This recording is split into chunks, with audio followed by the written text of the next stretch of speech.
ದೇವರ ಅತಿ ಶ್ರೇಷ್ಠವಾದ ನಾಮಕ್ಕೆ ಸ್ತೋತ್ರವಾಗಲಿ. ಕ್ರಿಸ್ತನಲ್ಲಿರ್ತಕ್ಕಂತಹ ನನ್ನ ಪ್ರೀತಿಯುಳ್ಳ ದೇವಜನರಿಗೆ ಯೇಸು ಕ್ರಿಸ್ತನ ನಾಮದಲ್ಲಿ ವಂದಿಸುತ್ತೇನೆ. ಪ್ರೀತಿಯುಳ್ಳ ನನ್ನ ಸಹೋದರ ಸಹೋದರಿ, ಈ ಲೋಕದೊಳಗೆ ಎಲ್ಲ ಮನುಷ್ಯರ ಬದುಕಿನಲ್ಲಿ ಸೋಲು, ನಿರಾಶೆ, ನೋವು ಬರುವುದು ಸಹಜ. ಆದರೆ ದೇವರ ವಚನ ಹೇಳುವುದೇನೆಂದರೆ, ಸೋಲು ಅಂತಿಮವಲ್ಲ. ಕರ್ತನಾದ ಯೇಸು ಕ್ರಿಸ್ತನನ್ನು ಆಶ್ರಯಿಸಿಕೊಂಡಿರುವಾಗ, ಕರ್ತನಾದ ಯೇಸು ಕ್ರಿಸ್ತನಲ್ಲಿ ವಿಶ್ವಾಸವಿಡುವಾಗ, ಕರ್ತನಾದ ಯೇಸು ಕ್ರಿಸ್ತನ ಸಾನ್ನಿಧ್ಯಕ್ಕೆ ಬರುವಾಗ ಹೊಸ ಆರಂಭವಾಗ್ತದೆ ಎಂಬುದಾಗಿ. ಪ್ರೀತಿಯ ದೇವರ ಮಕ್ಕಳೇ, ದೇವರು ಸೋತವರನ್ನು ತಳ್ಳಿಬಿಡುವಂತಹ ದೇವರು ಯೇಸು ಕ್ರಿಸ್ತನಲ್ಲ. ಕೀರ್ತನೆಗಳ ಪುಸ್ತಕ 34ನೇ ಅಧ್ಯಾಯ 18ನೇ ವಚನ ಹೀಗೆ ಹೇಳ್ತದೆ, ಮುರಿದ ಮನಸ್ಸುಳ್ಳವರಿಗೆ ಯೆಹೋವನು ನೆರವಾಗುತ್ತಾನೆ, ಕುಗ್ಗಿ ಹೋದವರನ್ನು ರಕ್ಷಿಸುತ್ತಾನೆ ಎಂಬುದಾಗಿ. ಭಕ್ತನಾದಂತಹ ದಾವೀದನು ಹೇಳುವಂತಹ ಮಾತೇನೆಂದರೆ, ಮನಸ್ಸು ಮುರಿಯಲ್ಪಟ್ಟಾಗ, ಹೃದಯ ಕುಗ್ಗಿ ಹೋದಾಗ ಅಂಥವರನ್ನು ದೇವರು ತಳ್ಳಿಬಿಡದೆ, ತಿರಸ್ಕರಿಸದೆ ಅವರಿಗೆ ನೆರವಾಗುತ್ತಾನೆ, ಅವರನ್ನು ರಕ್ಷಣೆ ಮಾಡುತ್ತಾನೆ. ಒಂದು ವೇಳೆ ನಾವು ನಮ್ಮ ಜೀವಿತದಲ್ಲಿ ಸೋತು ಹೋದಾಗ ಜನರು ನಮ್ಮನ್ನು ಬಿಟ್ಟು ದೂರವಾಗಬಹುದು, ಸ್ನೇಹಿತರು ನಮ್ಮನ್ನು ಬಿಟ್ಟು ದೂರ ಹೋಗಬಹುದು, ಕುಟುಂಬಸ್ಥರು ನಮ್ಮನ್ನು ಬಿಟ್ಟು ದೂರ ಹೋಗಬಹುದು. ಆದರೆ ದೇವರು ಯಾವಾಗಲೂ ಹತ್ತಿರವಾಗಿ ಇರುತ್ತಾನೆ.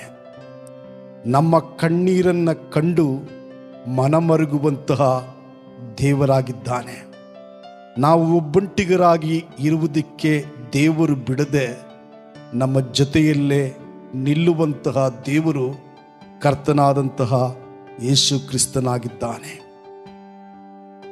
ನಮ್ಮ ಸೋಲು ಕ್ರಿಸ್ತನಲ್ಲಿ ನಿಶ್ಚಯವಾಗಿ ಜಯವಾಗುತ್ತದೆ. ರೋಮಾಪುರದವರಿಗೆ ಬರೆದ ಪತ್ರಿಕೆ 8ನೇ ಅಧ್ಯಾಯ 37ನೇ ವಚನ ಹೇಳ್ತದೆ, ನಮ್ಮನ್ನು ಪ್ರೀತಿಸಿದಾತನ ಮೂಲಕವಾಗಿ ನಾವು ಈ ಎಲ್ಲ ವಿಷಯಗಳಲ್ಲಿ ಪೂರ್ಣ ಜಯಶಾಲಿಗಳಾಗುತ್ತೇವೆ. ಅಪೊಸ್ತಲನಾದಂತಹ ಪೌಲನು ಆತನಲ್ಲಿ ನಂಬಿಕೆ ಇಡುವ ಪ್ರತಿ ಮನುಷ್ಯನಿಗೆ ದೊರಕುವಂತಹ ಜಯದ ಜೀವಿತವನ್ನು ಕುರಿತು ಆತನು ತಿಳಿಸುತ್ತಾ ಇದ್ದಾನೆ. ಕರ್ತನಾದ ಯೇಸು ಕ್ರಿಸ್ತನ ಮೂಲಕವಾಗಿ ಸಂಪೂರ್ಣವಾದಂತಹ ಜಯವನ್ನು ನಾವು ಹೊಂದಲಿಕ್ಕಿದ್ದೇವೆ. ಸೋಲು ನಮ್ಮ ಬದುಕಿನಲ್ಲಿ ಶಾಶ್ವತವಾಗಿ ಇರುವಂಥದ್ದಲ್ಲ. ಕರ್ತನಾದಂತಹ ಯೇಸು ಕ್ರಿಸ್ತನು ಆ ಕಲ್ವಾರಿ ಕ್ರೂಜೆಯಲ್ಲಿ ಸೋತಂತೆ ಕಂಡರೂ ಸಹ ಪುನರುತ್ಥಾನದಲ್ಲಿ ಆತನು ಜಯಗೊಂಡನು. ನಮ್ಮ ಜೀವಿತದಲ್ಲೂ ಸಹ ದೇವರು ಅದೇ ಕಾರ್ಯವನ್ನು ಮಾಡುತ್ತಾನೆ. ನಿನ್ನ ಸೋಲು, ನಿನ್ನ ಪರಾಭವ ದೇವರ ಕೈಯಲ್ಲಿ ಜಯವಾಗುವುದು ನಿಶ್ಚಯ.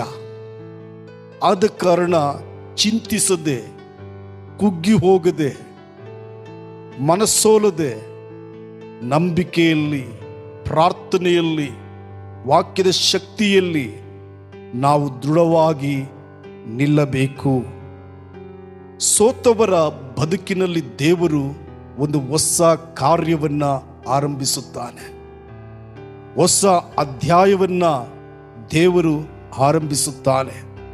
ಯೆಶಾಯನ ಪ್ರವಾದನ ಗ್ರಂಥ 43ನೇ ಅಧ್ಯಾಯ 19ನೇ ವಚನ ಹೇಳುತ್ತದೆ, ಇಗೋ ಹೊಸ ಕಾರ್ಯವನ್ನ ಮಾಡುವೆನು, ಈಗ ತಲೆದೂರುತ್ತಲಿದೆ, ನಿಮಗೆ ಕಾಣುವುದಿಲ್ಲವೋ? ನಾನು ಅರಣ್ಯದಲ್ಲಿ ಮಾರ್ಗವನ್ನು ಏರ್ಪಡಿಸಿ ಅಡವಿಯಲ್ಲಿ ನದಿಗಳನ್ನು ಹರಿಸುವೆನು ಎಂಬುದಾಗಿ. ಪ್ರೀತಿಯ ದೇವರ ಮಕ್ಕಳೇ, ಹೊಸ ಕಾರ್ಯವನ್ನ ನಿನ್ನ ಜೀವಿತದಲ್ಲಿ, ನಿನ್ನ ಕುಟುಂಬದಲ್ಲಿ, ನಿನ್ನ ಭವಿಷ್ಯತ್ತಿನ ದಿನದಲ್ಲಿ ದೇವರು ಖಂಡಿತವಾಗಿ ಮಾಡಿಯೇ ತೀರುತ್ತಾನೆ. ನಿನಗೋಸ್ಕರವಾಗಿ ಅರಣ್ಯದಲ್ಲಿ ಹಾದಿಯನ್ನು ಸಿದ್ಧ ಮಾಡುತ್ತಾನೆ. ನಿನಗೋಸ್ಕರವಾಗಿ ಮರುಭೂಮಿಯಲ್ಲಿ ನದಿಗಳನ್ನು ದೇವರು ಹರಿಯುವಂತೆ ಮಾಡ್ತಾನೆ. ದೇವರು ನಮ್ಮನ್ನು ಕೈ ಬಿಡುವಂತಹ ದೇವರಲ್ಲ.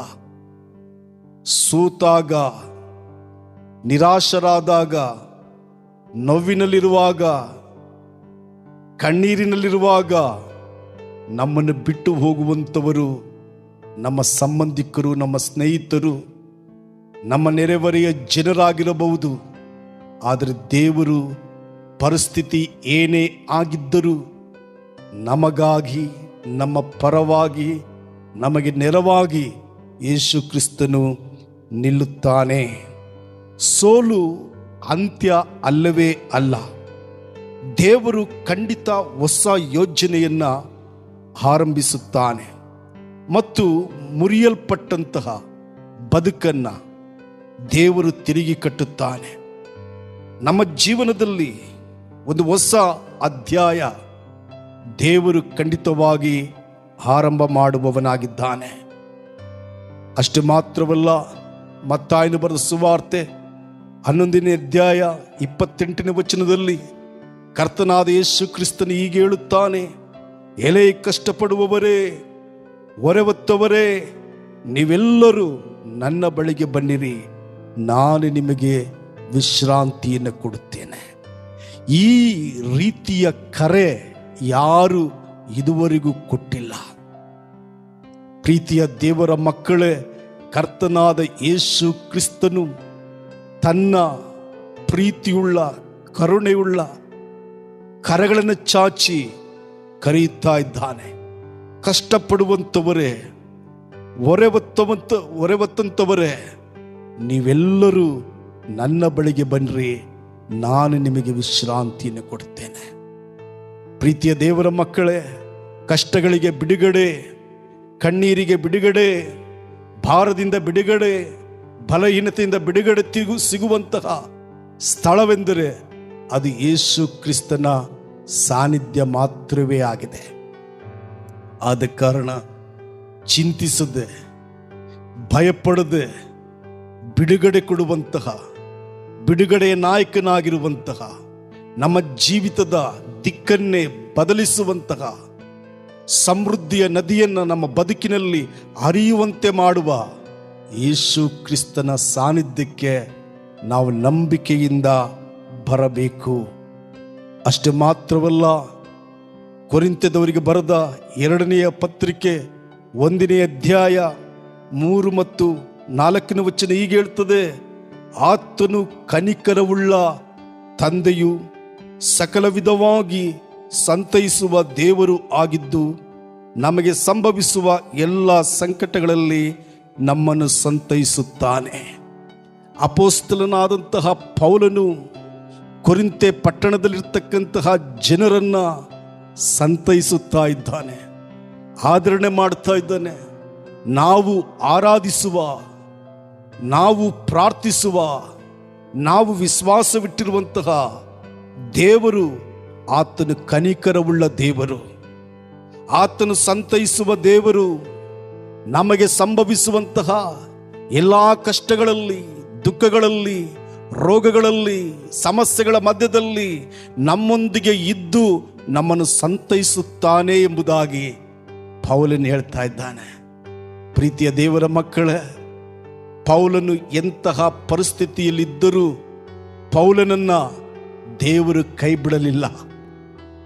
ಪೌಲನನ್ನ ಕೈ ಬಿಡದ ದೇವರು ನಿನ್ನನ್ನು ನನ್ನನ್ನು ಸಹ ಕೈ ಬಿಡುವಂಥವನಲ್ಲ.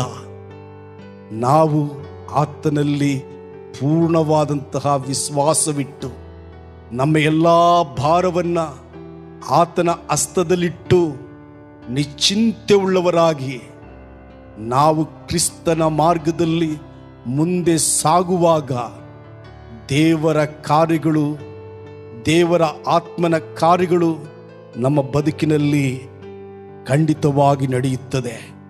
ಆದ ಕಾರಣ ಈ ಲೋಕದಲ್ಲಿ ಎಂತಹ ಪರಿಸ್ಥಿತಿಗಳೇ ಎದುರಾಗಲಿ, ಕಷ್ಟವೇ ಬರಲಿ, ದುಃಖವೇ ಇರಲಿ, ರೋಗವೇ ಸಂಭವಿಸಲಿ, ನಿರಾಶೆಯಾಗಲಿ, ಸೋಲಾಗಲಿ, ಶತ್ರುಗಳೇ ನಮ್ಮ ಮೇಲೆ ಯುದ್ಧಕ್ಕೆ ಸನ್ನದ್ಧವಾಗಿ ಬರಲಿ, ಭಯಪಡಬೇಡ.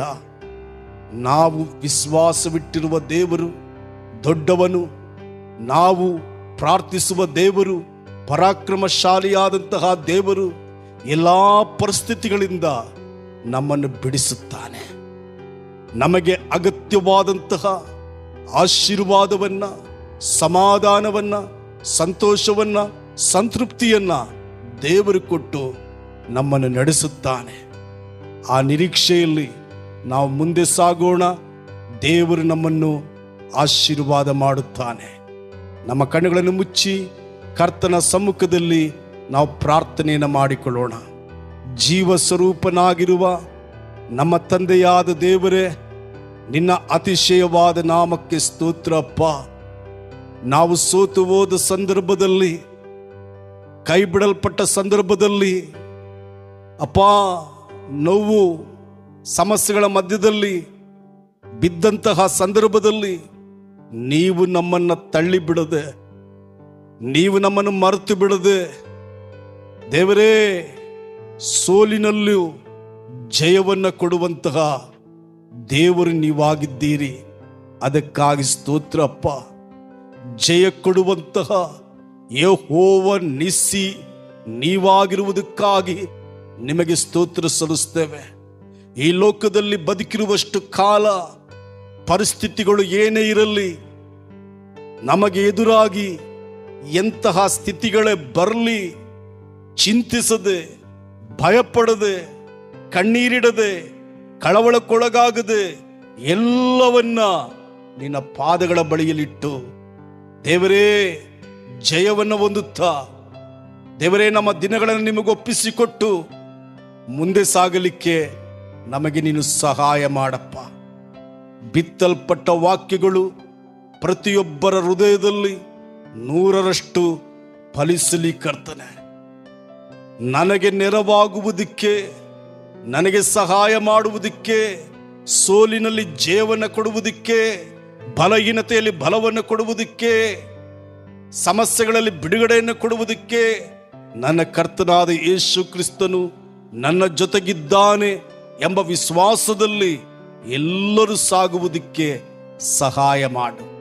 ಈ ವಿಡಿಯೋವನ್ನು ವೀಕ್ಷಣೆ ಮಾಡುತ್ತಿರುವಂತಹ, ನಿನ್ನ ಜೀವವುಳ್ಳ ಮಾತುಗಳನ್ನು ಕೇಳಿಸಿಕೊಳ್ಳುತ್ತಿರುವಂತಹ ನನ್ನ ಎಲ್ಲ ಸಹೋದರ ಸಹೋದರಿಯರ ಮೇಲೆ, ನನ್ನ ಎಲ್ಲ ಯವನಸ್ಥರ ಮೇಲೆ ನಿನ್ನ ಆತ್ಮನ ಮಳೆಯನ್ನು ಸುರಿಸಿ ಕರ್ತನೆ.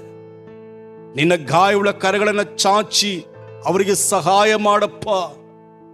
ದೇವರೇ, ಅವರ ಬದುಕಿನಲ್ಲಿ ಇರ್ತಕ್ಕಂತಹ ಕೊರತೆಗಳನ್ನು ತೀರಿಸು. ಆತ್ಮಿಕವಾಗಿ, ಶಾರೀರಿಕವಾಗಿ, ದೇವರೇ ಅಪ್ಪ ಸ್ವಾಮಿ ಕರ್ತಾವೇ, ಮಾನಸಿಕವಾಗಿ ಅಗತ್ಯವಾದಂತಹ ಎಲ್ಲ ಆಶೀರ್ವಾದಗಳನ್ನು ನಿಮ್ಮ ಮಕ್ಕಳಿಗೆ ನೀನು ಕೊಟ್ಟು ನೀನು ಕಾಪಾಡು ಸ್ವಾಮಿ. ಕಾಪಾಡು ದೇವರೇ. ಯಾರೇ ಎಂತಹ ಪರಿಸ್ಥಿತಿಯಲ್ಲಿದ್ದರೂ ಈ ಕ್ಷಣ ಬಿಡುಗಡೆ ಮಾಡು, ಈ ಕ್ಷಣ ಬಿಡುಗಡೆ ಮಾಡು. ಪ್ರತಿಯೊಬ್ಬರು ಕ್ರಿಸ್ತನಿಗಾಗಿ ಸಾಕ್ಷಿಗಳಾಗಿ ಪ್ರಕಾಶಿಸುವುದಕ್ಕೆ ಸಹಾಯ ಮಾಡಪ್ಪ. ಹಾಗೆ ನೀನು ಮಾಡುವುದಕ್ಕಾಗಿ ಸ್ತೋತ್ರ. ಯೇಸುವಿನ ನಾಮದಲ್ಲಿ ಪ್ರಾರ್ಥನೆ ಮಾಡಿ ಹೊಂದಿಕೊಂಡಿದ್ದೇವೆ ನಮ್ಮ ತಂದೆಯೇ. Amen, amen, amen. God bless you. ದೇವರು ನಮ್ಮೆಲ್ಲರನ್ನು ಆಶೀರ್ವದಿಸಲಿ. ಆಮೇನ್.